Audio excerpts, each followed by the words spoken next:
한 주간도 잘 지내셨죠? 우리가 하나님의 은혜 가운데 하루하루 살아가고 있다는 것을 언제나 잊지 않으셨으면 좋겠습니다. 우리가 정말 우리는 한 치 앞도 못 보는 양과 같은 존재이기 때문에 우리는 그 목자이신 예수님의 인도하심이 없으면 우리가 정말 하루도 한순간도 살아갈 수 없는 존재임을 우리가 정말 항상 기억하며 나아가는 시간 되었으면 좋겠습니다.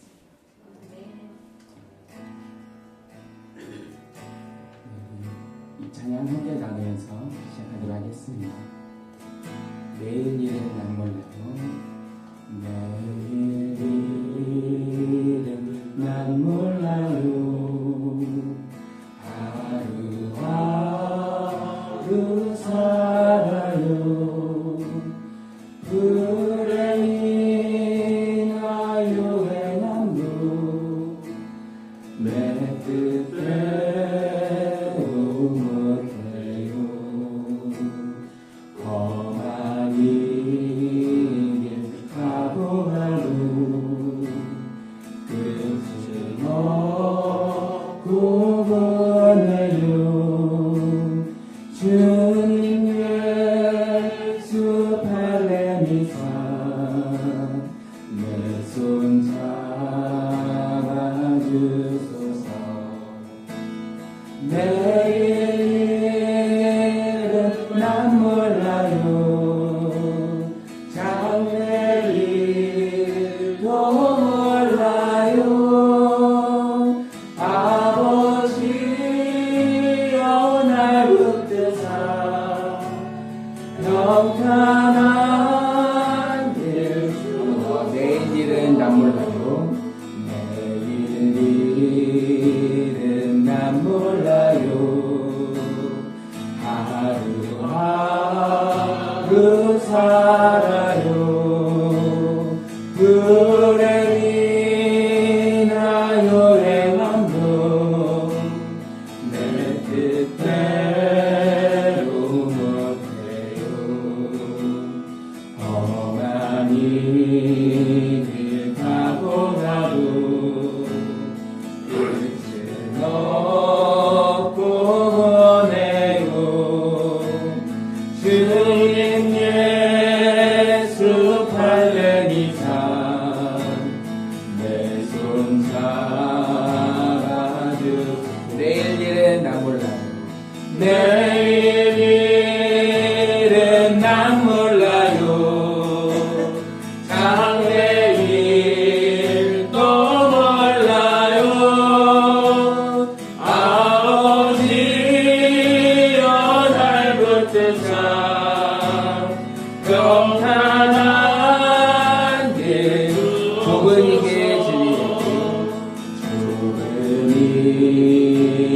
진리의 길 주님 가신 그의 길 힘이 들고 어려워도 찬송하며 갑니다. 성령이여 그 음성을 항상 들려주소서. 내 마음은 정했어요. 변치 않게. 내일 일은 난 몰라요. 내일 일은 난 몰라요. 장래일도 몰라요.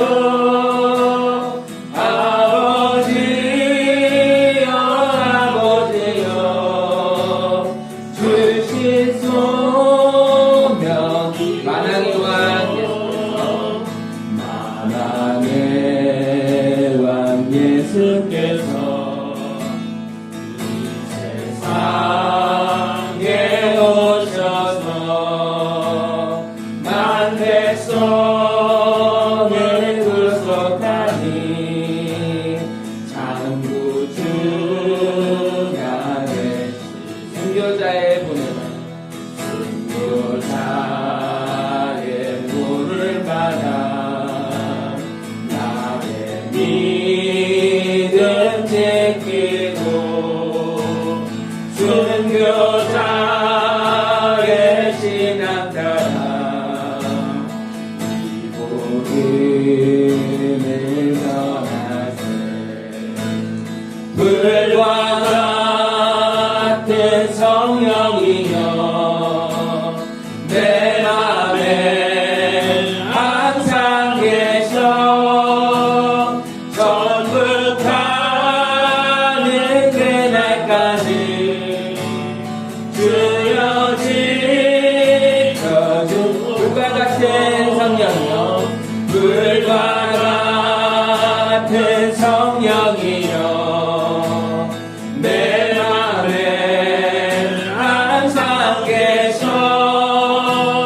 천국 가는 그날까지 주여 지켜주옵소서.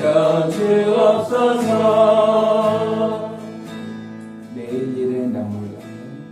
내일 일은 난 몰라요. 하루하루 살아요. 불행이나요 행함도 내 뜻대로 못해요. 험한 일을 가고 가도 끝은 없고 오네요. 주님 예수 할례미사 내 손 잡아도 내일은 난 내일 일은 난 몰라요. 장래일도 몰라요. 아버지여 날 붙드사 평탄한 일 주옵소서. 우리 이 시간 함께 같이 기도하기를 소망합니다. 우리는 정말 한치 앞도 알지 못하는 그런 존재입니다. 살다 보니까 내 계획대로 되는 것들이 많이 없더라고요. 근데 내가 그 나의 정말 부족한 그런 나의 생각, 나의 지혜로 세운 그런 계획들이 정말 하나님의 뜻 가운데에서 내 뜻대로 되지 않더라고요. 그래서 우리가 정말 더 먼저 그 하나님의 나라와 하나님의 의를 구하며 나아갔으면 좋겠습니다. 나의 그런 작은 생각으로 나의 원하는 것을 구하는 것이 아니라 정말 하나님의 그런 뜻을 구하며 주의 뜻 가운데서 살아가는 우리가 되기를 소망합니다. 이 시간 함께 기도할 때는 하나님, 나는 한치 앞도 모르는 어리석은 존재입니다. 하나님, 나에게 언제나 지혜를 부어주시고 내가 그 주님 뜻 가운데서 살아갈 수 있도록 주님 항상 인도해 주시고 주님 함께 해주시기를 그때 함께 기도하며 나아가기를 소망합니다. 함께 기도하겠습니다.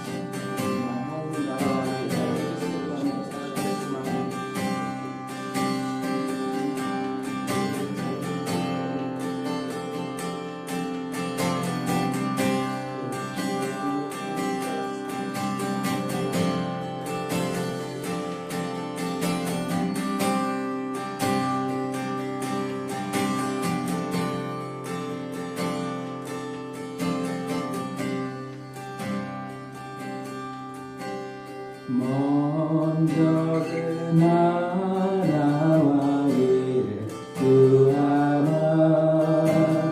그 나라와 그 일을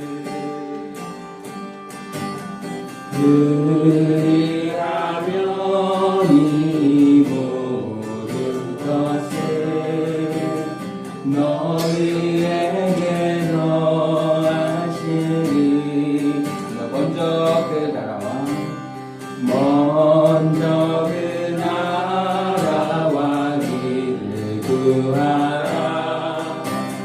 그 나라와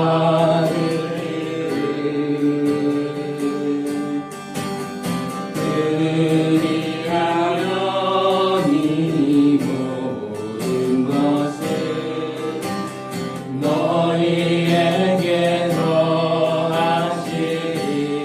사람이 떡으로만 살 거다. 사람이 떡으로만 살 하나님 말씀으로 하나님 말씀으로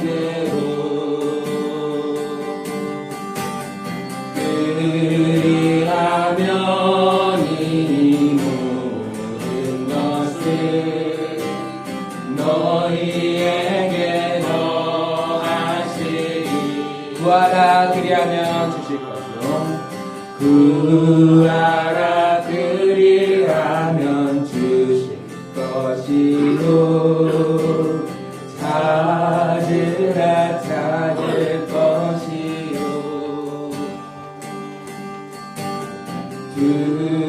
두드리라 문이 열릴 것이니 할렐루야. 내가 믿고 또 의지하며 내가 믿고 또 의지하는 내 모든 형편 아시는 주님 늘 보호해 주실 것을 나는 확실히 너 내가 믿고 또 의지하며 내가 믿고 또 의지하는 내 모든 형편 아시는 주님 늘 보호해 주실 것을 나는 확실히 아네.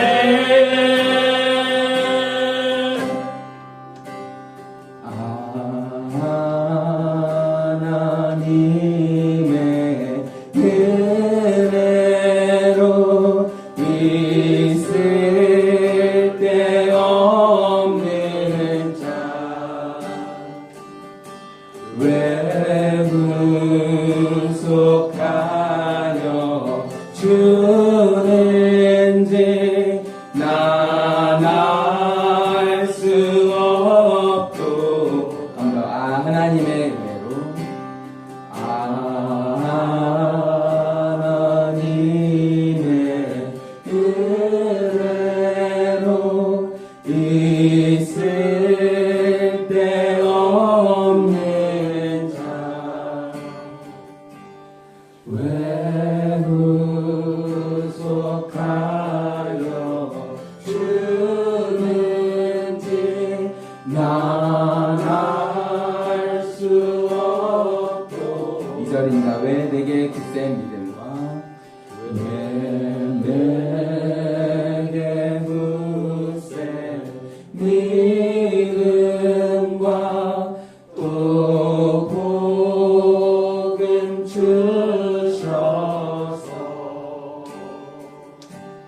내 마음이 항상 편한지 난 알 수 없도다. 내가 믿고 내가 믿고 또 의지하는 내 모든 형편 아시는 주님 늘 보호해 주실 것을 나는 확실히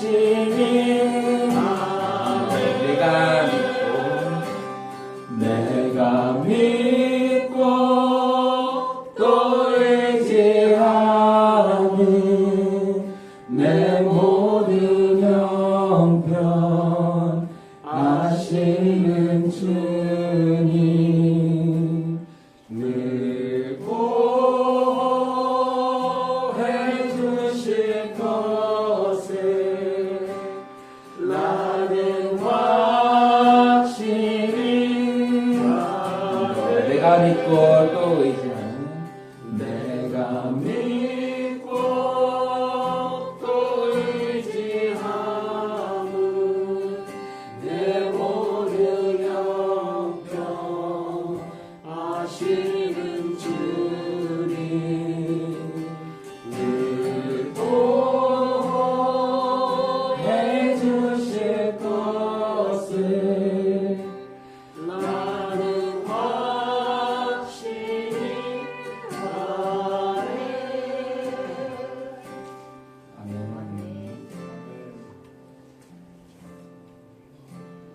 정말 우리가 그냥 우리의 작은 생각으로 우리의 정말 그 작은 것들만을 구하는 것이 아니라 정말 하나님의 나라와 하나님의 의를 구하며 나아가는 그런 우리가 되었으면 좋겠습니다.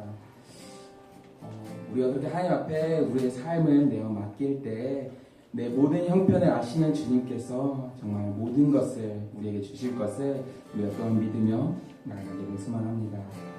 그렇게 또 우리가 하나님의 은혜로 여기까지 살아왔잖아요. 그것들을 잊지 아니하고 이렇게 또 하나님의 뜻 가운데서 살아갈 수 있기를 다시 한번 더 하나님 앞에 다짐하며 고백하며 나가는 시간 되기를 소망합니다. 함께 기도하시겠습니다.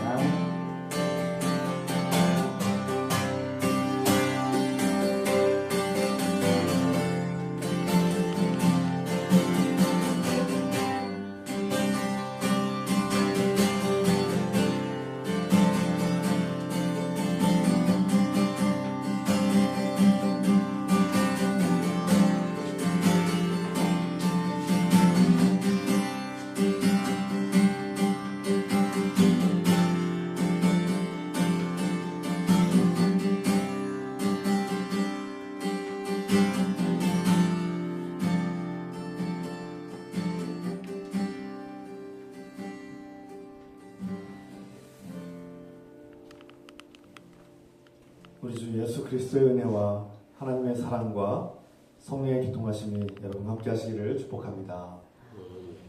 다같이 사도신경으로 우리의 신앙을 고백하겠습니다. 전능하사 천지를 만드신 하나님 아버지를 내가 믿사오며 그 아들 우리 주 예수 그리스도를 믿사오니 이는 성령으로 잉태하사 동정녀 마리아에게 나시고 본디오 빌라도에게 고난을 받으사 십자가에 못 박혀 죽으시고 장사한 지 4일 만에 죽은 자 가운데서 다시 살아나시며 하늘에 오르사 전능하신 하나님이 우편한 자 계시다가 저로서 산자와 죽은 자를 심판하러 오시리라. 성령을 믿사오며 거룩한 공예와 성도가 서로 된 것과 죄를 사하여 주신 것과 몸이 다시 산 것과 영원히 산 것을 믿사옵나이다. 아멘. 찬송드립니다. 411장 이 찬송 부르시면서 주기가 시험을 함께 되겠습니다.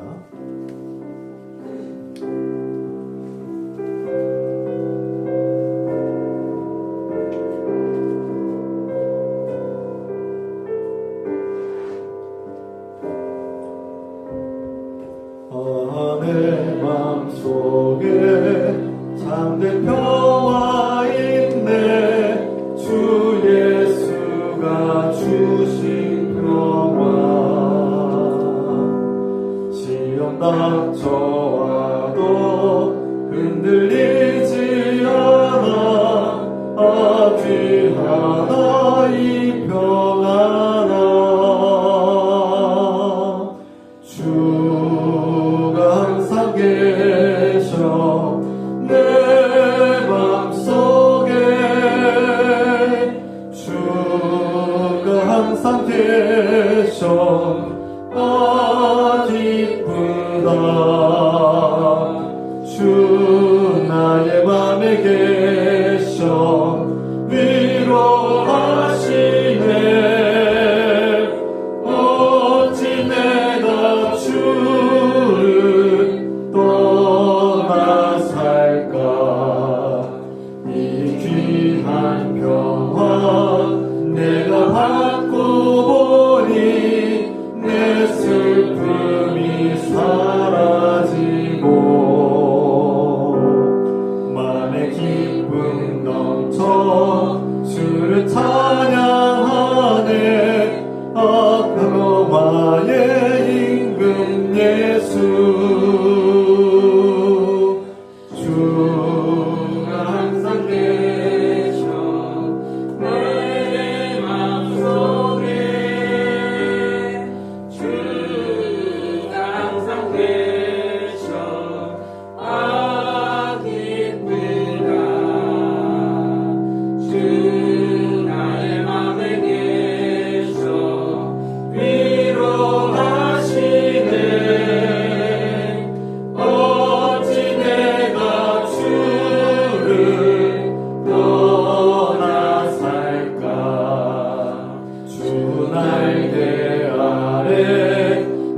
항상 계셔 내 맘속에 주가 항상 계셔 기쁘다 주 나의 맘에 계셔 위로하시네 어찌 내가 주를 떠나 살까.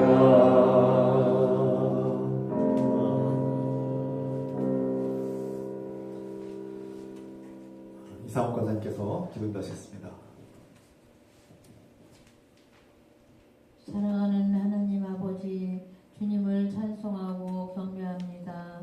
오늘도 형제 자매들과 함께 예배드림을 기뻐하고 감사드립니다. 주님, 우리가 주님을 사랑하기 때문에 주님을 전파하게 하소서. 우리가 사람들과 신뢰의 관계를 형성하고 아름다운 관계를 유지하도록 도와주옵소서. 좋은 관계를 통해 복음이 전파될 때 전도의 문을 열어주시고 복음의 능력이 나타나게 하소서.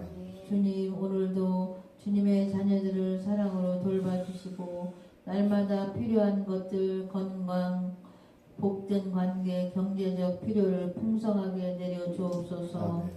주님, 김동경 집사님이 질병 중에 주님을 더 가까이 하고 고통을 이겨낼 힘을 주시며 하나님 나라를 소망하게 하소서. 주님, 우리나라와 이 도시를 국률이 여기시고 평화와 정의를 세우시며 형통한 길로 인도하옵소서. 주님, 국민에게 분별력을 주셔서 정치를 우상화하고 숭배하는 일을 버리고 하나님께로 돌아오게 하옵소서. 주님, 지난날 저희의 어리석음과 죄를 회개하오니 용서해 주시고 깨끗하게 씻어 주옵소서.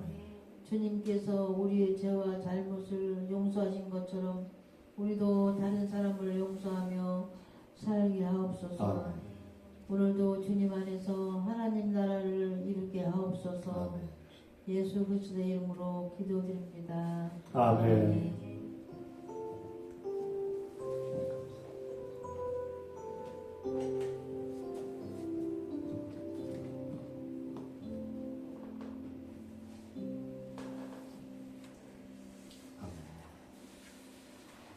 할렐루야. 서로 주님 이름으로 인사합시다. 주 이름으로 환영합니다. 환영합니다. 사랑합니다. 감사합니다. 축복합니다. 만나서 반갑습니다. 네. 주님 이름으로 모이고 이렇게 만나는 것이 너무나 감사하고 기쁩니다. 오늘은 사순절 셋째 주일 예배를 드리고요. 다음 주일은 사순절 넷째 주일이자 총회 순교자 기념주일, 제주 사상 기념주일로 드리겠습니다. 저희가 사순절을 보내고 있죠. 예수님의 그 십자가의 고난과 우리의 죄를 대신해서 고난을 당하신 예수님을 우리가 묵상하고 그 고난에 참여하는 그런 절기가 되길 바랍니다. 2025년도 비전과 목표, 일상과 관계 속에서 복음이 싹트기를 기도합시다. 목회운영위원회가 오늘 예배 마친 후에 잠깐 모이겠습니다. 목회운영위원들 기억해 주시기 바랍니다. 이 시간 함께 중보기도 하겠습니다. 우리 성도들을 위해서 특히 우리 김동경 집사님 지금 거의 한 달 반 지났는데 너무나 보고 싶네요. 그분을 위해서 함께 기도합시다. 저 빈자리가 참 크게 느껴지네요. 김동경 집사님 이겨내시도록 기도해 주시고 우리 국민이 지금 중대한 정치적인 그런 소식을 기다리면서 지금 분열되어 있는 상황인데 이 나라가 정말 분별력을 가지고 옳고 그름을 분별하고 정의와 평화가 이루어지도록 함께 기도합시다. 사랑의 하나님 아버지, 우리가 사랑하는 형제 자매들을 위해서 기도합니다. 주님의 자녀들이 건강하게 하시고 행복하게 기도합니다. 주님, 김동규 집사님이 지금 한 달 반 동안 함께할 수 없음을 정말 안타깝고 그 무서운 질병과 취약함을 주님 이겨내시도록 도와주시기 기도합니다. 힘주시고 주님께서 위로하여 주시고 하나님께서 치유하시고 이겨낼 힘을 주시고 하나님 나라의 소망으로 믿음으로 승리하도록 도와주셔서 어떠한 상황에서도 하나님을 믿고 의지하며 소망하고 기뻐하며 하나님을 찾고 의지하며 믿음으로 살아가게 도와주셔서 승리하게 하옵소서. 하나님 아버지 도와주셔서 이 나라가 또한 중대한 위기와 기로에 서 있사온데 주님 이 나라 국민들이 분별력을 가지게 하시고 무엇이 옳고 그른지를 분별하게 하시고 거짓에 형통되지 않도록 도와주시고 정치를 우상으로 삼지 않게 하시며 하나님께 의지하며 나오게 도와주시고 하나님께서 기뻐하신 것이 무엇인지를 깨닫게 하옵소서. 분열된 이 나라가 다시금 자유와 평화를 얻게 하시고 정의가 세워지게 하옵소서. 이 나라가 갈라지고 서로를 적대하는 이 나라가 다시 화합하고 하나 되시도록 도와주셔서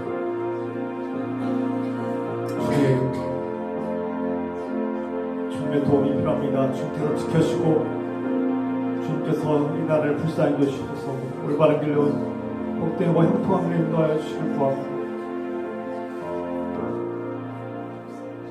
예수 그리스도의 이름으로 간절히 기도합니다. 아멘.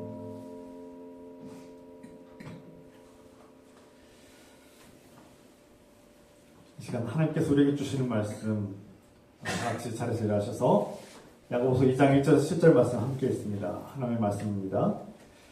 야고보서 2장 1절에서 7절 말씀을 제가 한 절 여러분이 한 절씩 교독합니다. 내 형제들아 영광의 주 곧 우리 주 예수 그리스도에 대한 믿음을 너희가 가졌으니 사람을 차별하여 대하지 말라. 만일 너희 회당에 금가락지를 끼고 아름다운 옷을 입은 사람이 들어오고 또 남루한 옷을 입은 가난한 사람이 들어올 때에 너희가 아름다운 옷을 입은 자를 눈여겨보고 말하되 여기 좋은 자리에 앉으소서 하고 또 가난한 자에게 말하되 너는 거기 서 있든지 내 발등상 아래에 앉으라 하면 너희끼리 서로 차별하며 악한 생각으로 판단하는 자가 되는 것이 아니냐. 내 사랑하는 형제들아 들을지어다. 하나님이 세상에서 가난한 자를 택하사 믿음에 부유하게 하시고 또 자기를 사랑하는 자들에게 약속하신 나라를 상속으로 받게 하지 아니하시느냐. 너희는 도리어 가난한 자를 없이 여겼도다. 부자는 너희를 억압하며 법정으로 끌고 가지 아니하느냐. 됐습니다. 그들은 너희에게 대하여 일컫는과 그 아름다운 이름을 비방하지 아니하느냐. 아멘. 잘 앉으시기 바랍니다.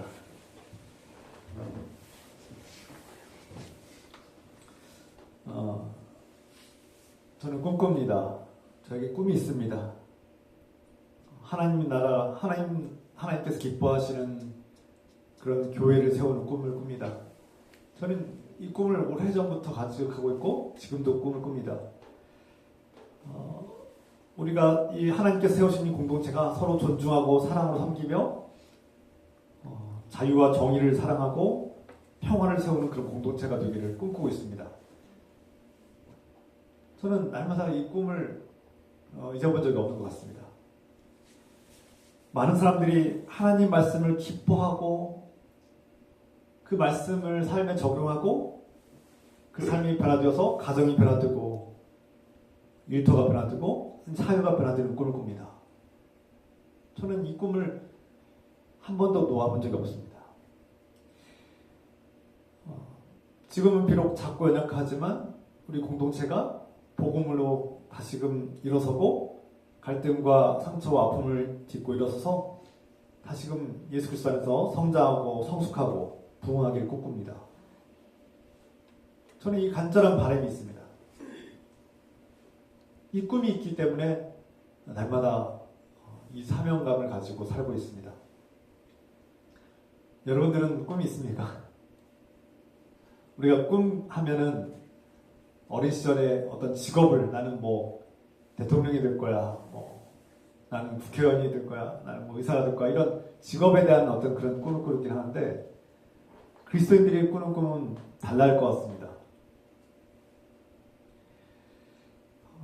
오늘 야고보서의 이 목회자도 저와 비슷한 꿈을 꾸고 있는 것 같습니다. 같은 꿈이 아닌가 생각됩니다. 이 야고보서의 목회자도 하나님께서 세우시는 그리스도의 몸된 교회가 하나님께서 기뻐하시는 교회, 믿음으로 승리하고 복음으로 승리하는 교회, 세상을 이기고 승리하는 교회가 되기를 간절히 꿈꾸고 있으면 분명합니다. 그래서 야고보서 저는 신학을 할 때, 공부할 때 마틴 루터 종교개혁자가 말한 것처럼 우리가 믿음으로 구원받고 복음으로 믿음으로 구원받고 하나님의 은혜로 구원받고 성령의 능력으로 말씀으로 구원받죠. 그런데 우리가 이 복음을 믿는 그리스도인들은 야고보서를 보면 어떻습니까? 야고보서는 행함이 없는 믿음은 죽은 것이다 이렇게 말씀을 강조하니까 행함을 강조하다 보니까 오해를 하게 돼요. 그래서 많은 종교개혁자들을 비롯해서 개신교 목회자들은 이 야고보서에 대해서 오해를 많이 합니다. 우리가 예수 그리스도의 복음을 이렇게 강조해도 부족한데 믿음으로 은혜로 또 말씀으로 구원받는 것인데 자꾸 행위로 구원받는 것은 또 율법주의로 돌아가는 거 아니냐. 그래서 야고보서를 잘 안 가르치기도 하고요. 야고보서를 잘 안 읽게 되고요. 멀리하기도 합니다. 그런데도 불구하고 야고보서가 성경에 들어와 있는 이유가 분명히 있습니다. 왜 그렇습니까? 왜 야고보서가 성경에 들어왔을까? 야고보서가 복음을 무시한 게 아니에요. 예수 그리스도의 은혜로 예수 그리스도를 믿음으로 예수 그리스도를 통해서 우리 그분의 말씀을 통해서 구원받는 것은 분명한 사실이고 그것을 인정합니다. 그것을 부인하는 것이 아니에요. 그런데 행위를 강조하는 것은 그 복음을 믿는다고 하면서 삶은 엉망일 때, 하나님을 믿는다고 예수 그리스도를 사랑한다고 고백하면서 그 삶이 변화되지 않고 말과 행동이 다를 때, 그러니까 율법주의자들처럼 내가 율법을 지키면 구원받아, 내가 내 힘으로 내 능력으로 열심히 율법을 잘 지키면 내가 하나님 나라 가 이렇게 믿으라는 얘기 아니에요. 절대 그런 얘기가 아니에요. 야고보서를 오해하는 겁니다. 야고보서는 그런 그 1차원적이고 그런 어리석은 그런 목회자가 아니에요. 누구보다 복음을 사랑하고 있고 누구보다 복음을 예수 그리스도의 믿음으로 예수 그리스도의 은혜로 구원받는 것을 분명하게 믿고 말씀으로 사랑하는 목회자예요. 그런데도 불구하고 많은 사람들이 복음을 얘기하지만 예수 그리스도의 은혜를 얘기하면서 나는 구원받았으니까 내 마음대로 살아도 되고 믿지 않는 사람들과 똑같이 살아가는 거예요. 그러면 그리스도인이 하나님 믿는 자녀들이 무슨 차이가 있는가? 다른 점이 무엇인가?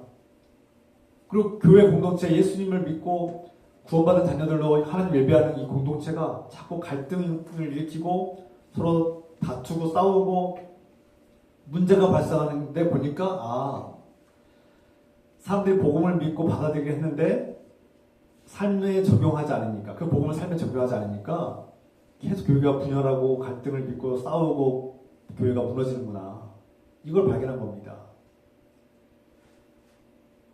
사람들이 복음을 삶에 적용하지 않으니까 고난이 닥쳤을 때 누군가가 미워하고 상처를 주고 누군가가 괴롭히고 협박하니까 금세 예수 그리스도를 버리고 교회가 무너지고 흩어지는 것을 보게 된 겁니다. 그래서 복음을 삶에 적용하지 않으면 교회가 무너지는구나. 하나님의 교회가 무너지는구나 하는 것을 발견한 겁니다. 그래서 복음을 믿고 삶에 적용하는 사람들의 가장 큰 특징은 어떠한 시련과 고난과 어려움이 삶에 불행이 닥쳐올지라도 포기하지 않고 그 인생의 고난과 불행과 맞서 싸우고 저항한다는 겁니다. 이게 그리스도인들의 가장 큰 특징, 첫 번째 특징입니다. 그래서 하나님을 믿고 복음을 적용하는 사람들의 가장 큰 첫 번째 특징은 고난과 싸운다는 거예요. 고난과 맞서 싸우고 포기하지 않는 겁니다. 이것을 인내하다 이렇게 표현했어요. 인내하다. 근데 인내하다는 표현은 그냥 참고 견디는 정도가 아니라 아픔을 참고 견디는 정도가 아니라 그 아픔, 죄악과 불의와 맞서 싸우는 겁니다. 싸워서 승리하는 겁니다. 믿음으로 승리하는 겁니다. 이게 기독교가 말하는 인내예요. 인내. 왜 그렇습니까? 왜 인내합니까? 목적이 있습니까? 하나님 나라, 부활의 소망을 목적으로 삼고 예수 그리스도라는 그 표대를 향해서 우리는 어떠한 상황에서도 달려가는 겁니다. 포기하지 않는 겁니다. 불의와 죄악과 싸우는 겁니다. 나의 연약함과 나의 어리석음과 싸우는 겁니다. 내 안에 있는 탐욕과 욕심과 싸우는 겁니다. 두 번째, 하나님을 믿고 맡기는 겁니다. 그 기도하는 거죠. 그리스도인들이 복음을 적용하는 사람 보니까 하나님을 믿고 맡기더라는 겁니다. 그 기도함으로써 하나님께 맡기는 겁니다. 내 삶을 주님께 내어드리는 겁니다. 그게 그리스도인들의 큰 특징인 것을 발견했습니다. 세 번째, 하나님 나라의 복음을 받아들이고 하나님 나라 복음을 적용하는 삶을 보니까 이 교회가 분열되는 원인과 이유를 보니까 자꾸 하나님 나라를 세우는 공동체는 하나님 나라의 방식으로 살아가고 그 교회가 분열하고 갈등을 빚고 무너지는 이유를 보니까 그 원인을 보니까 세상의 방식을 적용하다는 겁니다. 오늘 본문의 말씀에서 주제는 세상의 방식을 적용하는 교회는 무너지고 반대로 하나님의 방식을 적용하고 하나님의 방식대로 운영하는 교회는 하나님께 영광을 돌리다라는 겁니다. 좀 더 구체적으로 이게 무슨 뜻입니까? 결론이 이미 나왔어요. 오늘 야고보서가 우리에게 당부하고 전하고 선포하고 호소하는 말씀의 핵심은 무엇입니까? 복음을 받아들이는 사람들은 복음을 적용하는 삶을 살아라. 그것은 하나님의 방식으로, 하나님 나라의 방식으로 살아가는 것인데 하나님 나라 방식으로 살아가는 것이 무엇인가? 하나님 나라의 방식으로 살아간다는 것은 한마디로 예수님의 마음을 품고 예수님의 시선으로 바라보는 겁니다. 따라해 봅시다. 하나님 나라의 방식은 하나님 나라의 방식은 예수님의 마음으로 보는 겁니다. 예수님의 마음으로 보는 겁니다. 이해가 됩니까? 그러니까 우리가 세상의 방식으로 교회가 적용될 때 적용하면 교회가 무너진다고 했어요. 그럼 세상의 방식은 무엇인가? 반면에 하나님의 방식으로 교회를 이끌어가야 되는데 하나님 나라의 방식이 무엇인가? 오늘 좀 예를 들어야 되겠습니다. 이 야고보서가 우리에게 이해를 돕기 위해서 예를 들었어요. 뭐라고 말합니까? 우리가 이미 수없이 경험하고 있는 가장 흔하고 강력한 예화를 들고 있습니다. 어느 날 교회에 정장을 아주 값비싸고 좋은 정장을 입고 깔끔하게 옷을 입은 옷차림한 한 남자가 교회에 들어옵니다. 그랬더니 교인들이 아이고 부자가 왔네. 여기 제일 좋은 자리예요. 우리 여기 제일 좋은 자리 어딘지 모르겠지만 제일 좋은 자리 여기 제일 좋은 자리에 앉으십시오 하고 안내하더라는 겁니다. 그런데 나중에 좀 누더기를 걸쳐 입고 아주 지저분한 옷을 걸쳐 입고 좀 노숙인처럼 보이는 한 사람이 교회에 들어오니까 사람들이 어떻게 대합니까? 교인들이 야 들어오든 말든 신경도 쓰지 않고 외면합니다. 아우 저 사람 우리 교회에 안 들어왔으면 좋겠는데 꾸역꾸 들어오네. 본체만체 하고 무시하고 심지어 당신은 여기 우리 눈에 안 보이는 저 구석에 가서 앉으십시오. 제발 눈에 띄지 마십시오. 이렇게 이런 식으로 대화하더라는 겁니다. 이게 처음 듣는 얘기가 아닌 것 같죠? 여러분 한 번쯤 경험해보지 않았습니까? 여러분들 과거에도 이런 경험이 있다고 제가 들었었는데요. 저도 이런 경험들 여러 번 했습니다. 그런데 우리만의 경험이 아니라 야고보서 그러니까 지금으로부터 약 2000년 전에도 하나님의 교회 안에서 그리스도의 공동체 안에서 이런 일들이 일어났다는 거예요. 초대교회 처음 교회가 세워졌는데 이 야고보서를 쓴 저자 목회자가 볼 때 이런 문제가 교회에서 일어났다는 거예요. 뭐 거짓말했겠습니까? 사실을 지금 본 거죠. 그때나 지금이나 인간의 본성은 변함이 없는 것 같습니다. 그때도 그랬고 지금도 그래요. 제가 강남 쪽에서 좀 목회를 하고 전도사 시절에 처음 전도사로 이제 대학원 다니면서 전도사가 되었을 때 파트 전도사죠. 파트 주말에 이제 사역을 하는데 어린이부 사역했죠. 주로 어린 청년 사역했는데 어느 날 이렇게 정말 허름하고 좀 이렇게 정말 노숙인처럼 보이는 한 남자가 교회 오니까 영락없이 야고보서의 저자처럼 사람들이 그 강남의 사람들이 대부분요 우리가 알고 있잖아요. 강남 우리 한국 사람들 강남하면 잘 살죠. 작은 교회인데 뭐 60, 70명도 안 되는 작은 교회인데 다들 그래도 살만했어요. 다들 부유하고 부유 아파트에 살고 직장도 뭐 사장님 아니면 의사, 교수 뭐 그런 분들이 상당 주류셨고 대부분 다 이렇게 잘 사는 분들이었어요. 교육에 관심이 많고 다들 뭐 박사님도 많았고 뭐 교육도 잘 받고 그러니까 그런 교회였는데 나름대로 분위기 좋았는데 그 노숙인 같은 분이 오니까 다들 긴장을 한 거예요. 우리가 선입견 있잖아요. 노숙인에 대한 선입견. 우선 냄새가 심해요. 가까이 가기 힘들더라고요. 위생적으로 너무 힘들더라고요. 저도 힘든데 그들이 얼마나 힘들겠어요. 그리고 그가 우리 아이들이나 여성들에게 해를 끼칠까봐 폭력을 행사할까봐 겁이 나는 거예요. 두려운 거예요. 아무도 대응을 하지 않고 외면하더라고요. 저런 분은 우리 교회 안 들어왔으면 좋겠다 이런 태도와 생각들이 가득했다는 걸 제가 느꼈어요. 저부터도 그런 생각이 들어요. 본능적으로 우리 교회하고 안 어울리는 이 공동체하고 어울리지 않는 분이 들어올 때 걱정이 돼요. 그래서 제가 처음 이제 사역을 시작하고 막 순수함과 열정이 타오르는 그런 전도사 시절에 제가 그분을 굉장히 깍듯하게 잘 대했던 것 같아요. 제가 배우고 제가 알고 있는 그리스도의 정신은 그런 분들을 최선을 다해서 섬기는 것이었기 때문에 제가 최선을 다했던 것 같아요. 최선까지는 아니더라도 극진하게 모셔서 안내하고 식사 대접하고 얘기하고 어떻게 오셨는지 대화하고 또 나중에 도와달라고 해서 제가 얼마 돈도 없지만 그렇게 돈을 꺼내서 줬던 기억이 납니다. 물론 그분이 왜 교회 왔는지 순수한 마음이 있는지 정말 믿음이 있는지는 우리가 모르겠어요. 그분의 마음을 알 수 없죠. 그런데 중요한 것은 야고보서는 우리에게 우리의 생각과 마음이 어떻게 작동해야 되는지를 우리 지금 가르쳐주고 있는 거예요. 물론 저도 현실 속에서 우리가 그런 세상에서 말하는 불황자들이나 노숙인들을 가까이 하기가 힘듭니다. 폭력적인 때가 많아서 우리에게 함부로 할 때가 있기 때문에 조심해야 되는 건 맞아요. 지혜롭게 행동해야 되는 건 분명합니다. 그건 중요한 일이에요. 그런데 우리의 사고방식을 우리가 점검해야 된다는 사실을 야고보서 목회자는 우리에게 경고하고 있는 겁니다. 우리가 생각하고 우리가 지금 선입견을 가지고 행동하는 이 패턴이 세상의 방식과 똑같지 않느냐. 하나님을 믿는 그리스도인들은 하나님 나라의 방식으로 사고하고 태도를 가지고 그런 마음으로 대하지 않겠느냐라고 우리에게 경고하고 있는 겁니다. 우리에게 지금 도전을 던지고 있는 거예요. 도전하고 있는 거예요.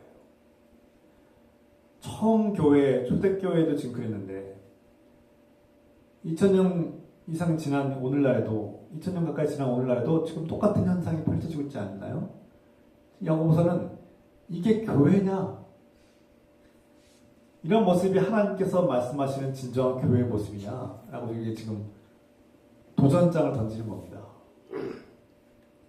우리가 그토록 간절히 꿈꾸고 바라고 소망하는 교회의 모습이 바로 이런 모습이냐?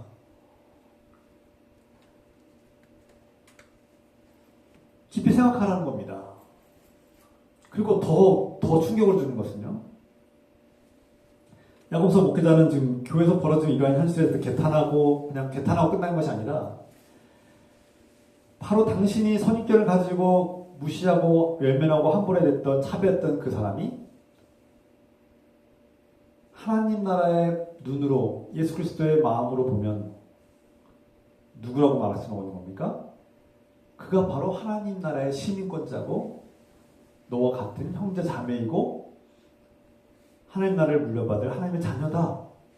그렇게 말씀하고 있는 거예요. 그런데 당신이 그를 무시하고 차별함으로써 지금 악을 행하고 있는 것이 아니냐. 악을 행하고 있다. 그렇게 말씀하고 있어요.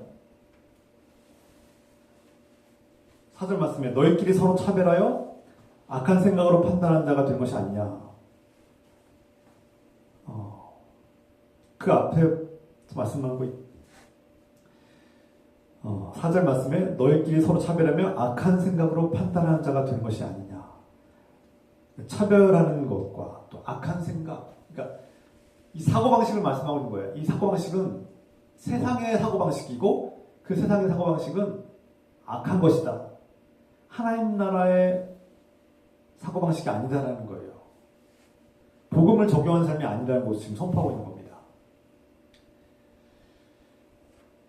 그래서 이게 그 야고보서의 말씀을 통해서 그 당시에도 그렇고 지금도 그렇고 지금 교회 양극화나 사회 양극화 그리고 빈부격차, 이 부자와 가난한 자의 갈등이 끊임없이 선과 악을 넘나드는 그런 사회 문제로 끝나는 것이 아니라 선과 악의 문제로 하나님 나라와 연결되는 문제로 지금 보고 있는 거예요. 이것은 야고보서만 그렇게 보는 것이 아닙니다. 예수님께서 뭐라고 말씀하셨어요? 예수님께서 그의 삶의 전생의 그 모든 삶을 보면 항상 가난한 자들과 함께 하셨다 이렇게 표현하고 있고 버림받은 자들, 소외당한 자들, 갈 곳 없는 자들과 함께 하셨다라는 것을 강조하고 있어요.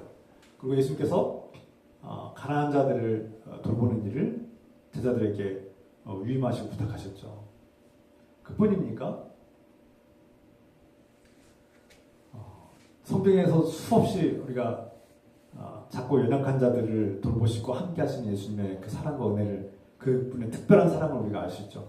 뭐 성경을 한 번이라도 읽어보신 분들은 예수님께서 얼마나 많이 강조하는지 알고 있을 것입니다. 그리고 제자들도 예수님의 가르침을 받은 제자들도 가장 먼저 했던 일이 고아와 과부들을 돌보는 일, 그들을 먹이고 돌보는 일이었죠. 이것은 뭐 우리가 너무나 익숙하게 알고 있는 얘기인데 이 가난한 자와 부자의 갈등과 이 차별과 이런 상처 주는 일들이 교회 안에서 일어나는 것을 그냥 넘어가지 말라는 겁니다. 이것을 영적으로 깊이 바라보고 분명하게 이것을 파악하고 있어야 된다는 걸 말씀하고 있는 거예요. 그냥 넘길 일이 아니라는 거예요. 야고보서가 이것을 지금 한 번 얘기하는 것이 아니라 두 번, 세 번 강조해서 말씀하고 있죠. 오늘날 현대 세상에서도 많은 사람들이 세상의 방식으로 겉모습과 외모를 바라보고 옷차림과 뭐 사치품, 어떤 가방, 뭐 옷 브랜드 그리고 뭐 자동차 지위 어떤 그런 사람들의 직업 이런 수많은 것들로 사람들을 서열화시키고 줄을 세우고 그리고 또 사람들의 등급을 매기고 사람들을 끊임없이 판단하고 심지어 차별하고 때로는 그것으로 서로를 분리시키고 구분하기도 하죠. 이것이 과연 세상에서 우리가 태어날 때부터 지금까지 항상 겪는 일이고 흔한 일이지만 과연 이 세상의 방식이 선하냐? 하나님께서 기뻐하시는 삶이냐? 그리고 이러한 세상적인 기준과 사고 패턴과 이런 사고방식을 교회 안에서도 그대로 행하는 것이 옳은 일이냐? 그것이 하나님 나라를 이루고 주님의 교회를 세우는 일이냐라고 해서 우리에게 도전하고 있는 겁니다. 그리고 호소하고 있는 거죠. 세상의 방식을 적용하는 교회는 서로에게 상처를 주고 갈등을 일으키고 충돌과 전쟁을 일으키고 결국 무너지고 말 것이다. 이것은 하나님께서 기뻐하시는 교회가 아니다라고 선포하고 있는 겁니다. 그렇다면 어떻게 보면 세상의 방식이 무엇이냐 분명하게 해졌죠. 그러니까 세상의 방식은 우리가 세상을 조금 배척하고 세상의 모든 것들을 다 우리가 분리하고 배척하고 고립되고 우리만의 삶을 이렇게 분리된 삶을 살라 그런 얘기 아닙니다. 교회가 세상과 꼭 분리되고 세상을 배척하고 세상으로부터 멀어지고 세상에서 벗어나고 교회만 이렇게 어디 깊은 산속에서 수도원같이 딱 폐쇄적이고 그런 폐쇄적인 공동체를 만들라고 그런 뜻이 아닙니다. 여러분 오해하시면 안 됩니다. 교회는 그런 것이 아닙니다. 복음을 적용하는 삶과 그리스도인들의 그런 교회는 그런 세상을 배척하고 멀리하는 그런 폐쇄적인 공동체를 말하는 것이 아닙니다. 오해하면 안 됩니다. 여기서 말하는 세상의 방식은 우리에게 깊이 뼛속까지 파고드는 세상의 적용 방식, 그런 사람을 외모로 판단하고 등급을 매기고 사람들을 분류하고 차별하고 무시하고 소외시키는 그런 일련의 과정들을 이것들이 세상의 방식이고 이것은 하나님 나라의 방식과 대적하는 방식이고 복음을 무너뜨리고 예수 그리스도의 삶을 대적하고 복음을 적용하는 삶을 무너뜨려서 교회를 분열시키는 그런 상처 주는 악한 문화라는 것을 우리가 경계하라고 경고하는 것입니다. 경계하라고 경고하는 것이죠. 한번 넘겨볼까요? 세상에서는 이런 외모를 판단해서 자꾸 명품 자동차치 뭐 그걸로 무시하고 차별하고 착취하고 폭력을 일으키는 것. 그래서 부자들이 가난한 사람들을 어떻게 착취하고 무시하고 어떻게 법정으로 끌고 가고 어떻게 많은 사람들을 노예화시키는지를 보라는 겁니다. 이 자본주의가 어떻게 사람들을 올가매고 어떻게 사람들을 망하게 하고 어떻게 사람들을 불행하게 하는지를 알고 있으라는 겁니다. 눈을 감지 말라는 겁니다. 그리스도인들은 이 세상이 어떻게 돌아가는지를 제대로 보고 돈의 원리를 제대로 파악하고 경제 흐름을 파악하고 이 세상이 어떻게 약하고 가난한 자들을 어떻게 착취하고 그들을 억압하고 지배하는지를 보라는 겁니다. 눈을 감고 죄악과 불의를 눈을 감고 그냥 넘어가고 당하고 사는 그런 사람이 되지 말라는 거예요. 그리스도인들은 항상 순한 양과 같다고 하는데 저는 여러분들에게 순한 양이 아니라 사자와 같이 살라고 당부드립니다. 세상에서 순응하고 수동적으로 끌려다니고 그냥 수동적으로 살아가는 그런 순한 양이 아니라 영적으로는 우리가 순한 양이 되어 있지만 하나님의 주님 앞에 영적으로는 순한 양이지만 세상 속에서는 여러분들이 수동적으로 끌려다니고 세상이 그냥 가자는 대로 끌려다니는 그런 순한 양이 아니라 질문하고 도전하고 저항하고 싸우는 사자와 같이 살길 부탁드립니다. 아멘입니까? 그렇다면 교회 공동체, 하나님의 공동체, 하나님의 교회를 세우기 위해서 어떻게 해야 됩니까? 앞서 말씀드렸죠. 하나님의 방식을 적용해야 된다. 다시 말해서 똑같은 말로 복음을 적용하는 삶을 살아야 된다. 근데 복음을 적용하는 삶이 뭐라고요? 앞에서 아까 말씀드렸고 따라했는데 뭐라고요? 고사님? 아까 말했잖아요. 따라했잖아요. 예수님의 마음으로 바라봅시다. 따라해봅시다. 예수님의 마음으로 바라봅시다. 그러니까 우리가 복음을 적용한다 하니까 잘 와닿지가 않고 감정적이고 잘 이해가 안 되는 것 같아요. 그래서 제가 쉽게 말씀드린 겁니다. 더 어렵나요? 예수님의 마음으로 바라봅시다. 이게 복음을 적용하는 삶이에요. 이게 하나님 나라 방식으로 살아가는 겁니다. 그러니까 제가 앞서 말씀드린 것처럼 야고보서가 쉽게 예를 들었잖아요. 세상의 눈으로, 본능적인 눈으로, 내 감각적인 눈으로 성도를 바라보면 거기 가난하신 분 앉아 계시네?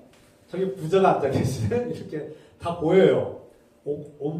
옷차림만 봐도 다 보여요. 브랜드만 봐도 다 보여요. 저도 볼 줄 압니다. 누가 부자인지 가난한지. 그게 세상의 방식을 보는 거예요. 아, 누가 돈을 많이 가지고 있네? 누가 돈을 적게 가지고 있나? 보여요. 물론 숨기면 알 수 없겠지만. 무슨 말을 하시는지 이해가 되시죠? 그런데 예수님의 마음으로 바라보면 어떻게 됩니까?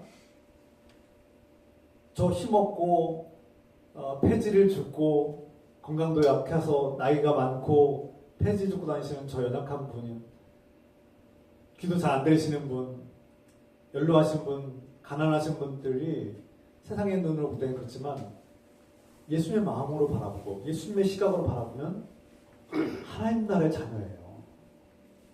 나의 형제 자매예요. 성령 안에서 가족이에요. 내가 사랑으로 돌봐야 될 하나님의 자녀예요. 영원한 생명을 하나님께서 약속해 주신 하나님을 구원받은 자녀예요. 하나님께서 누구보다 사랑하는 자녀죠. 그 자녀에게 함부로 하면 하나님께서 가만두지 않습니다. 갚아주실 겁니다. 이게 예수님의 시각으로 바라보는 거고 복음을 적용하는 삶으로 살아가는 거예요. 이해가 되시죠? 그래서 야고보서의 목회자는 야고보서를 통해서 우리의 생각과 사고방식을 바꾸는데 내 힘으로는 되지 않아요. 내 동물적인 감각은 항상 눈에 보이는 것만 보이게 돼 있어요. 좋은 것, 타라의 눈이 다 똑같아서 뭐가 좋은지 다 알아요. 뭐가 싸구는지 뭐가 나쁘면 다 알아요. 저 여러분들 다 알아요. 그런데 예수님의 마음으로 바라보면요. 그거 하나도 중요하지 않아요. 예수님의 마음으로 바라보면 그분이 정말 사랑받는 하나님의 자녀, 귀한 자녀로 보이는 거예요. 그러면 함부로 대할 수 없죠. 야고보서 바로 그걸 말씀하고 있는 거예요. 여러분들이 복음을 믿는다고 하고 복음을 받아낸다고 하면서도 왜 정작 방식으로 살아갑니까? 왜 복음을 적용하지 않습니까? 지금 하소연하는 거 호소하고 있는 거예요. 하지만 넘겨보세요.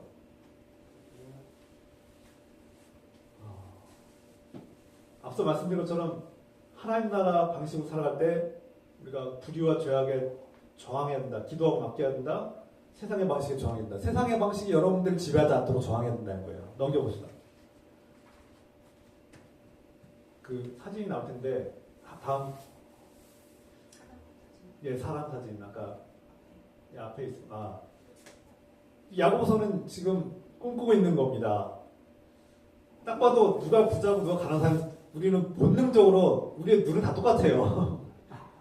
우리 동물적인 이 감각은요 본능적으로 알게 돼 있어요. 누가 부자입니까? 누가 가난한 사람이에요? 누가 부자고 누가 가난한 사람이에요? 딱 봐도 알죠. 누가 힘있고 강하고 좋은 자리가 누가 앉아야 됩니까? 근데 동물적 감각들은 우리가 금방 말하지 않고 설명하지 않아도 그냥 알아요. 그냥 보기만 해도 알아요. 근데 예수님의 마음으로 보자는 겁니다. 복음을 적용하는 사람, 하나님 나라의 방식으로 살아가는 사람은 예수님의 마음으로 보자는 거예요. 그는 내가 품어야 되고 내가 존경하고 내가 사랑으로 섬겨야 될 하나님의 자녀인 겁니다. 그래서 이렇게 포옹하고 손을 잡고 식사를 동일하게 평등하게 차별 없이 같이 식사를 할 수 있는 존재, 나의 형제의 가족으로 받아들인 거죠. 상징적인 모습 아닙니까? 야고보서가 이 말씀을 하고 있는 거예요. 부자들, 가만히 보니까 교회 안에서 부자들은 부자들끼리 식사를 하고 가난한 사람은 가난한 사람들끼리 식사하고 서로 무시하고 차별하고 가까이 대화하지도 않고 겸상도 하지 않는 모습, 이런 모습이 교회에서 펼쳐지고 있을 때 이것은 교회를 무너뜨리는 심각한 문제라는 것을, 복음을 방해하는 하나님 나라의 방식을 침식하는 세상의 방식이 교회를 지배하게 하는 현상임을 그는 지적하고 있는 거죠. 그래서 세상의 방식, 하나님의 방식이 무엇이냐? 우리가 세상과 분리되고 고립되고 완전히 세상을 배척하는 그런 모습으로 살라는 것이 아니라 예수님의 복음을, 예수님의 방식을 가로막고 방해하는 것들, 대적하는 것들을 우리가 분별하고 그것들과 저항하고 그것들이 우리를 지배하지 못하도록 저항하고 맞서 싸워야 된다는 것을 말씀하고 있는 거예요. 야고보서 그것을 경고하고 있는 겁니다. 그런데요, 오늘 말씀이, 야고보서의 본문의 말씀이 누구에게 말씀하고 있습니까? 지금 누구에게 말씀하고 있어요? 야고보서는 교인들에게 말씀하고 있어요. 근데 부자들에게도 말씀하고 있지만 특히 누구에게 말씀하고 있어요? 가난한 교인들에게 말씀하고 있는 거예요. 지금 대상자가 누굽니까? 너희가 회당에 왔을 때 그렇게 멋지게 차렸고 액세서리를 금가락지를 끼고 아름다운 옷을 입은 사람들이 들어올 때 너희가 그렇게 하던 것을 내가 보았다. 반면에 가난한 사람들이 들어올 때 너희가 함부로 할 것을 내가 보았다는 거 아닙니까? 이게 무슨 뜻입니까? 누가 그렇게 한다는 거 봤어요? 교인들인데 그 교인들은 분명히 부자가 아닌 거예요. 그러니까 결국 가난한 사람이 더 차별하는데 앞장서더라는 겁니다. 마치 옛날 말, 우리 이런 말 있죠. 여자가 여자를 괴롭히고 시어머니가 며느리를 괴롭히는 것처럼 여자를 괴롭히는 게 남자가 아니라 오히려 여자가 여자를 괴롭히는 것처럼 가난한 사람이 가난한 사람을 더 천대하는 것을 본다는 겁니다. 대부분의 교인들이, 초대교인들이 가난했어요. 그런데 부자가 오니까 부자를 막 극진하게 대접하더라는 겁니다. 세상에서 하던 방식으로 하다는 거예요. 그리고 가난한 사람, 누더기를 입은 노숙자 같은 사람이 오니까 하대하고 함부로 하더라는 겁니다.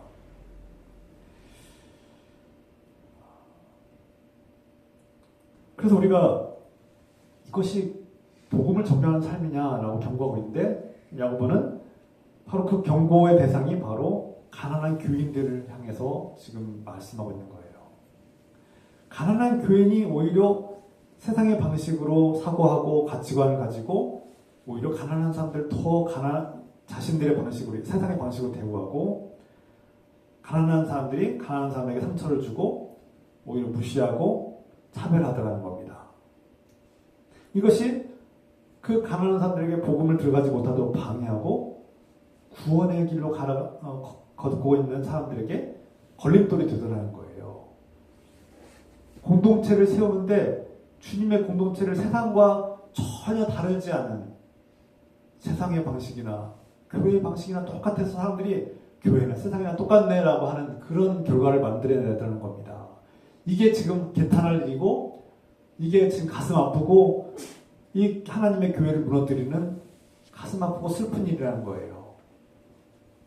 반대로 하나님께서 보시기에 기뻐하시는 교회, 하나님께 칭찬받는 교회, 세상 사람들이 볼 때 교회는 우리와 다른 삶을 살고 매력적인 교회가 되려면, 건강하고 아름다운 교회가 되려면 어떻게 됩니까? 반대로 행동하는 거예요. 누구도 차별하지 않고 무시하지 않고 외면하지 않고 소외하지 않고 가난한 자들과 약자들을 존중하고 그들을 보살피는 교회가 돼야지 진정한 매력적인 교회, 세상과 다른 교회, 세상 사람들이 볼 때 교회는 다르다, 우리와 다르다. 왜 다를까? 그들의 마음속에 예수님을 사랑하는 마음이 있는데 그들의 마음속에 예수님께서 예수님의 마음으로 그들을 바라보게 하셨고, 그래서 그리스도인들의 가장 큰 특징은 다른 사람들을 불쌍히 여길 마음이더라는 거예요. 긍휼히 여길 마음이더라는 거예요. 물론 그리스도인들에게 긍휼히 여길 마음, 착한 마음 때문에 요즘 사기치는 사람들이 많이 있는데, 그래서 우리가 뱀과 같이 지혜로워야 됩니다. 어떤 흙탕물 같은 속에서도 비둘기같이 순결함을, 자기 자신을 보호할 줄 알고 보호할 줄 지혜가 필요합니다. 뱀과 같이 대적할 때와 피할 때를 구분할 줄 아는 그런 지혜가 필요합니다. 대적할 때와 싸울 때와 도망칠 때를 알죠. 뱀과 같이 숨을 때도 숨고 공격할 때는 공격해서 적을 이겨내야 되는 그런 지혜가 필요합니다. 오늘 사기꾼들이 너무나 많지 않습니까? 보이스피싱 그런 것들을 분별할 줄 알아야 됩니다. 속지 않아야 됩니다. 그래서 하나님 앞에, 주님 앞에는 순한 양과 같이 살아야 되지만 세상 속에서는 지혜로운 사자와 같이 살기를 부탁됩니다. 수동적으로 끌려가는, 세상에 끌려가는 그런 노예 같은 삶이 아니라 세상에 질문하고 왜 그렇게 살아야 되는지 대해서 질문하고 이것이 과연 하나님께서 기뻐하시는 삶인가 질문하고 반문하고 하나님께서 기뻐하시는 사고방식, 하나님 나라의 방식으로 우리가 그렇게 가정에서도 직장에서도 우리 사회에서도 그렇게 살아가시기 부탁됩니다. 제가 개인적인 경험을 나누고 마무리하려고 하는데요. 이야기를 하면서 좀 조심스럽긴 합니다. 왜냐하면 우리 현실에서는 능력의 차이가 있고, 그래서 교회가 규모가 차이가 나고, 그래서 부자 교회가 있고 가난한 교회가 있고 대형 교회가 있고 작은 교회가 있고 여러 가지 선택 속에서 실패한 교회가 있고 성공한 교회가 있고 또 하나님의 이렇게 운이 좋아서 대형 교회 같은 교회도 있고 또 운이 나빠서든 어떤 이유로든 작고 연약한 교회로 쇠퇴한 교회도 있고, 어떤 사람들은 하나님께서 복을 주셔가지고 자기 교회는 막 성장했고, 작은 교회들은 하나님께서 복을 주시지 않아가지고 작고 연약한 교회가 됐다고 말씀하는 그런 목회자들인데, 그 매우 위험한, 매우 잘못된 가르침을 가지고 있고 성경하고 거리가 먼 인간적인 판단 속에 세상적인 방식으로 교회를 바라보는 그런 목회자들의 가르침이라고 우리가 꼭 주의해야 됩니다. 그런 목사들이 있으면 여러분, 저 목사는 지금 하나님의 방식으로, 성경적인 방식으로 교회를 바라보지 않고 인간적인 본능으로 교회를 바라보고 있구나라고 생각하시면 됩니다. 그 교회를 바라볼 때도요, 세상의 방식으로 바라보고 세상의 방식으로 자꾸 평가하면 아까 그런 목사들이 그렇게 말할 수밖에 없게 돼요. 물론 그런 소수의 교회들도 있겠죠. 그래서 저는 목회자로서 규모 있는 교회, 좀 큰 교회, 재정적으로 든든한 교회들의 목회자와 반대로 작고 연약한, 규모가 작고 재정적으로 연약하고 가난한 교회 목회자로서 그런 수많은 감정들을 느끼고 있어요. 아까 그림을 보면은 일단 단적으로 그런 그림들이 보이죠? 다른 그림 있잖아요. 네. 딱 봐도 어느 교회가 부자 교회고 어느 교회가 가난한 교회입니까? 본능적으로 우리의 동물적인 감각은 딱 보면 알아요. 가르쳐주지 않아도 설명하지 않아도 다 알아요. 사람은요 기가 막힙니다. 어린아이도 다 알아요. 저기 초등학생도 다 알아요. 어느 교회가 부자입니까? 그런데 이 그림을 보십시오. 제목부터 다르죠. 작은 교회가 답이다. 저는 작은 교회가 답인지 모르겠지만 이 그림이 우리에게 강조하는 것은 하나님이 보실 때 어떤 교회를 더 사랑하겠는가를 지금 이렇게 암시하는 내용이에요. 그러니까 사람이 볼 때는 저 교회가 복을 많이 받은 것 같고, 저 교회가 더 사랑받는 것 같고, 저 교회가 확실히 성공하고 더 잘 나가는 교회 같은데, 하나님 보실 때는 평가 기준이 다르다는 거예요. 여러분도 제가 무슨 말을 하는지 금방 알 거예요. 신앙생활 하신 분들은 본능적으로 동물적으로 나도 모르게 나의 사고방식은 저 교회가 성공한 교회고요. 저 교회가 잘 나가는 교회고 하나님의 복을 받고 하나님 사랑받는 교회로 보여요. 저도 그런데요. 그런데 하나님이 보실 때는 평가하는 기준이 다르다는 거예요. 우리하고 다르다는 거예요. 예수님이 보실 때는 다르다는 거예요. 그런데 현실을 보면요. 야고보서도 지적하지만 그 교회를 차별하는 사람들의 목사도 있지만 오히려 놀라운 것은요. 교인들이 더 그것을 더 앞장서서 차별한다는 거예요. 제가 노회나 여러 가지 연합회 같은 데 보면요. 목사를 가장 많이 차별하는 사람들이 바로 교인들이에요. 교인들. 목사가 목사를 차별할 때도 있어요. 당연히. 근데 대형교회 목사들이 더 이렇게 대접받고 힘이 있죠. 강하죠. 그분들의 한마디는 훨씬 강하죠. 그분들이 한마디에 돈이 달려있거든요. 당연히 다르죠. 인정합니다. 우리 현실은 어쩔 수 없이 차이가 있어요. 그분들이 더 힘이 있고 권세가 있고 결정력이 있고 영향력이 있으니까 그분들이 힘이 있는 걸 인정합니다. 인정해요. 차이점을 인정하자고요. 차이가 있는 것은. 근데 주님이 보실 때도 그런다는 거예요. 주님이 보실 때도 그럴까요? 근데 교인들도 동물적인 감각으로 목사들을 차별하더라는 거예요. 오히려 목사에게 상처를 주는 것은 교인들입니다. 대형교회 목사들이 작은교회 목사들 무시하는 건 어제오늘 일이 아닌데 교인들도 차별을 하더라는 거예요. 교인들이 볼 때도 저 교회를 작은 교회 목회자는 실패자처럼 여겨지거든요. 무능력한, 능력이 없고 실패한 사람처럼 보이는 거 봐요. 근데 제가 이 말씀을 드리는 이유는 우리의 사고방식, 우리의 뼛속까지 들어있는 이 사고방식과 이 세계관이 세상의 방식으로 지금 지배를 당하고 있다는 걸 지금 지적하고 있는 겁니다. 제가 지금 큰 교회, 작은 교회 지금 비난하려고 하는 것이 아니라 인정하자는 거예요. 크고 작은 교회 현실이 있어요. 그리고 그것을 때로는 부러워할 수도 있겠지만, 내심 부러워할 수도 있겠지만, 인정하자는 겁니다. 그것을 비난하지 말자는 거예요. 차이가 있을 수밖에 없죠. 현실은 이 차이가 있습니다. 그걸 비난하려는 것이 아니라, 오히려 우리 교인들의 생각과 사고방식과 태도에서 뼛속까지 하나님 나라의 복음이 적용되지 못하고 자꾸 세상의 방식이 우리를 지배하고 있다는 것을 인정하자는 거예요. 인정합시다. 우리 인정하자고요. 인정합시다. 제가 노회나 다른 연합회 가면요. 교인들이 태도부터 달라요. 교인들이 태도. 왜 인정 안 합니까?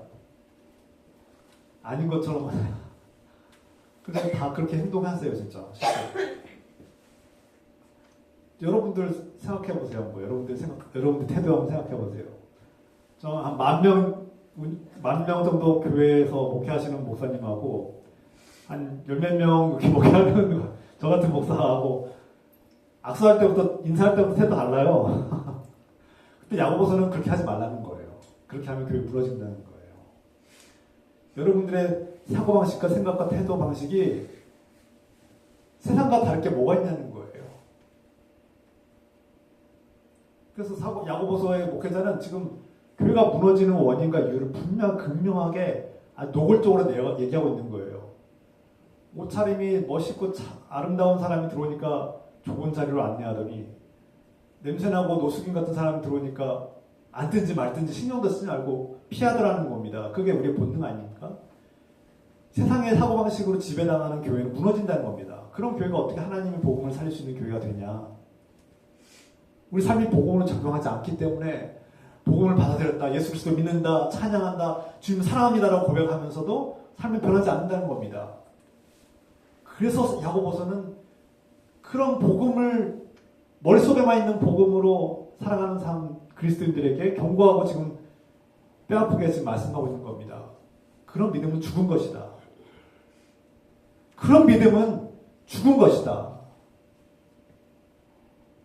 그래서 행함이 없는 믿음은 죽은 것이다 라고 말하는 겁니다. 그냥 말하는 게 아니에요. 교인들 비난하려고 하는 게 아니라 복음을 적용한 삶이 무엇인가 극명하게 드러나고 있는 것이죠. 아주 극명한 여과를 들고 있는 거죠. 2000년 전이나 지금이나 뭐가 바뀌었냐는 겁니다. 교회가. 그 인간의 본성이 변화되지 않는다는 것을 보여주고 있는 거예요. 그래서 이 말씀을 통해서 우리는 예수 그리스도를 믿는 복음을 믿는 사람들이 어떻게 살아가야 되느냐에 대해서 돌아보자는 거 아닙니까? 그동안 수백 번, 수천 번 복음에 대해서 예수 그리스도의 십자가의 은혜에 대해서 우리가 들었다면 그러면 십자가의 은혜를 받은 우리가 구원받은 자녀가 어떻게 살아가야 되느냐에 대해서 진지하게 고민하자는 겁니다. 교회가 세상과 뭐가 다르냐는 겁니다. 오늘날 한국교회가 매력을 잃어버리고 믿지 않는 사람들, 비그리스도인들에게 소각질을 받고 비난당하는 이유가 뭡니까? 교회에 들어와 봤더니, 예배 공동체에 들어와 봤더니 세상과 다를 게 하나도 없다는 겁니다. 그러면 예수 그리스도를 믿고 구원받았다라는 그런 관념적인 믿음으로 만족하고 자족하면서 살아가는 그리스도인들이 정말 하나님께서 기뻐하시는 삶이냐?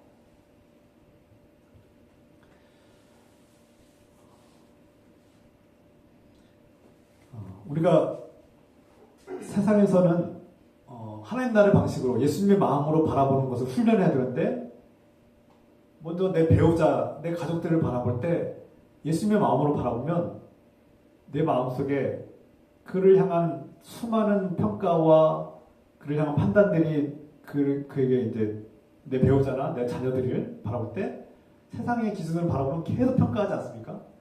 월급을 얼마 갖다 주니, 저 사람이 얼마나 건강한가, 얼마나 나에게 잘해주는가, 수많은 평가 기준이 나한테 정해져 있습니다. 그런데 예수님의 마음으로 바라보면 그 사람은 하나님께서 사랑하시는 자녀요. 반대로 복음을 듣지 못해서, 복음을 받아들이지 못해서 예수님이, 하나님이 자신을 얼마나 사랑하시는지를 깨닫지 못하고 그저 자기 욕심으로 살아가는 불쌍한 사람으로 보이는 거죠. 그래서 우리가 복음을 전하고 싶어하는 마음이 생기는 겁니다.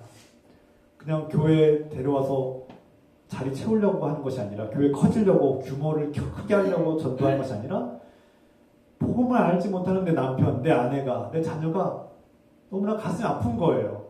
하나님께서 나를 얼마나 사랑하시는지, 그를 얼마나 사랑하시는지를 알기 때문에 그 사랑을 알지 못하고 자기 힘으로 살아가려고 아둥바둥 살아가는 모습이 너무나 가슴이 아픈 거예요. 그래서 복음을 전하려고 하는 거죠. 목사가 전도해라, 선교해라 라고 외치지 않아도 예수님의 마음으로 바라보면 우리 이웃이 너무나 불쌍한 거예요. 복음으로 바라보면 부자들이 불쌍한 거예요. 그가 돈은 가졌지 모르지만 만왕의 왕이신 하나님, 영원한 생명을 주시는 하나님을 외면하고 사는 사람이 불쌍한 거예요. 그리고 하나님보다 그 부유함을 더 의지하고 그 부유함 때문에 한시도 평화를 누리지 못하고 전전긍긍하면서 전쟁터 같은 삶을 살아가고 있는 그 사람이 불쌍하게 보이는 거예요. 인간적으로는 부자가 부럽죠. 그런데 그 부자의 마음을 들여다보면, 예수님의 마음으로 바라보면 그는 너무나 불쌍한 사람이에요. 돈의 노예가 된 사람이에요. 부자가 다 그런 것은 아니겠지만, 반면에 예수 그리스도의 마음으로 바라보면 저 힘없고 연약한 폐지를 줍는 노인도 하나님께로 돌아와야 될, 하나님의 구원받아야 될 자녀, 하나님께서 특별히 사랑하시고 불쌍히 여기시는 하나님의 자녀가 되는 것이죠. 그래서 우리가 복음을 적용하는 삶, 예수님의 시각으로 바라보는 삶을 우리가 훈련받아야 됩니다. 그것이 예배이고, 그것이 말씀을 듣는 것이고, 그것이 기도입니다. 예수님의 마음으로 바라보는 삶을 사는 거죠. 오늘부터 옆에 있는 우리 형제 자매들, 내 배우자, 내 자녀들, 예수님의 마음으로 바라보도록 기도할 때마다 예수님의 이름으로 바라봅시다. 우리 형제 자매를 잠깐 돌아볼 때 예수님의 눈으로 한번 쳐다보십시오. 그분이 평소에는 어떻게 보이실지 모르겠지만 적어도 이 순간 예수님의 눈으로 바라볼 때 어떻게 보입니까? 오늘 주 예수 그리스도의 마음이 우리 삶을 지배하고 그 복음을 적용하는 삶을 살아가시길, 하나님 나라의 방식으로 살아가시기를 주님의 이름으로 축원합니다. 기도합시다. 사랑하는 하나님 아버지, 우리는 동물적인 감각으로 부자와 가난한 사람을 분별하고 심지어 차별하기도 합니다. 나도 모르게 그렇게 살아왔습니다. 세상에서 그렇게 배워왔고 그렇게 사는 것이 당연하다고 생각해왔습니다. 그런데 오늘 야고보서의 말씀을 통해서 깨닫습니다. 그것이 하나님의 방식이 아니고 하나님 나라를 무너뜨리는 방식이며 우리가 세상의 방식에 지배당하고 있음을 우리에게 깨닫게 합니다. 주님, 회개합니다. 용서해 주셔서. 나도 모르게 우리는 세상의 방식으로 사람들 대우했고, 나도 모르게 세상의 방식으로 사람들 평가하고 판단했고, 나도 모르게 세상의 방식에 찌들어서 그렇게 교회에서도 살아왔음을 고백합니다. 복음을 받아들였다고 고백하고, 복음을 받아들였다고, 복음을 믿는다고, 예수님을 믿는다고 말하면서도 전자 내 삶에 복음을 적용하지 못했음을 고백합니다. 회개합니다. 주님, 이제부터라도 예수 그리스도의 복음을 받아들인 내가 예수님의 마음으로 바라보게 하시고 복음을 적용하며 하나님 나라의 방식으로 살아가시도록, 세상의 방식이 아니라 하나님 나라의 방식을 적용하며 사시도록 축복하여 주시옵소서. 함께 기도합시다.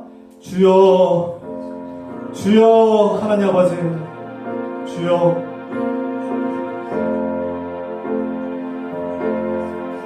주님, 회개합니다.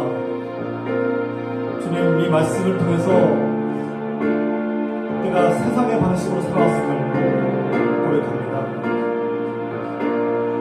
동물적인 감각으로, 인간적인 마음으로 끊임없이 세상의 방식을 적용하며 살았음을, 교회 안에서도 세상의 방식으로, 세상의 방식에 지배가 되어 세상의 노예가 되어서 살았음을 고백합니다.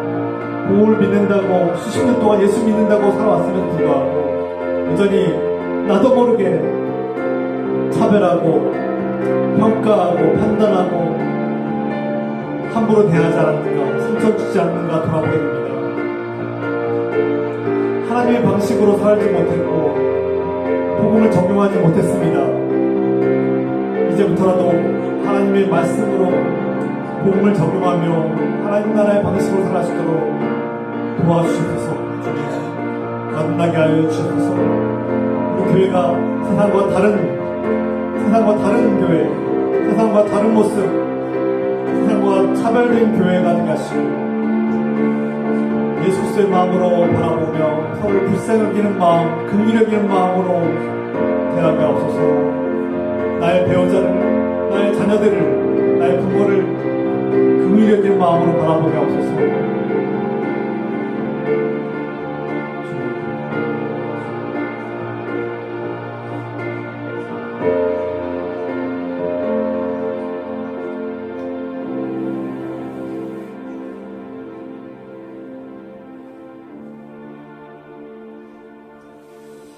사랑하는 아버지, 야고보서의 말씀을 듣고 깨닫습니다. 우리가 어리석은 자였고 세상의 방식에 지배당하는 자였고 하나님 말씀과 복음을 믿는다고 하면서도 그 복음을 적용하지 못하는 삶을 살았음을 회개합니다. 고백합니다. 용서해 주셔서 이제부터라도 하나님 나라의 방식으로 살아가게 하옵소서. 예수님의 마음으로 바라보며 형제 자매와 내 가족들과 이웃들을 불쌍히 여기며 긍휼을 베푸는 삶을 살 수 있도록 축복하여 주시옵소서. 이제는 우리를 긍휼히 여기시고 사랑하여 주시고 용납해 주신 예수 그리스도의 은혜와 우리를 있는 모습 그대로 사랑하시는 하나님 아버지의 영원하신 사랑하심과 우리 형제 자매를 예수님의 마음으로 바라보게 하시고 긍휼히 여기게 하시는 성령님의 교통과 역사하심이 오늘 여기 모인 주님의 거룩한 백성들을 위해 또 이 땅의 하나님의 교회를 위해 지금부터 영원토록 함께하여 주시기를 간절히 축원하옵나이다. 아멘.